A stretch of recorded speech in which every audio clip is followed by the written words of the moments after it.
in collaborazione con Glam Vision e K-Facli. Cadavere ritrovato nei boschi della Val di Fiemme è l'appello dei carabinieri. Chi ha informazioni ci contatti, anche piccoli elementi sono utili per l'identificazione. 'Ndrangheta in Trentino, Morra, nonostante perfido dal territorio, nessuna presa di posizione netta. Occhi puntati sul turismo, elementi da approfondire. Con la pandemia, più che raddoppiati, i bambini con lo smartphone sono più irritabili e fanno fatica a concentrarsi. Un italiano su 3 è sovrappeso, in Trentino il 26%. L'eccesso ponderale aumenta con l'età e i maschi sono più a rischio.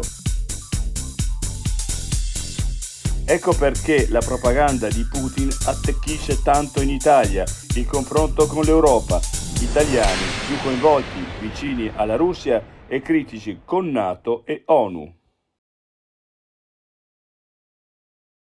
I difetti visivi sono tanti: miopia, astigmatismo, ipermetropia. Il pregio è correggerli con occhiali davvero glam. Con Glam Vision puoi prenotare l'analisi gratuita della vista e poi sfoggiare i tuoi nuovi occhiali che possiamo creare per te. Scopri di più su glamvision.it.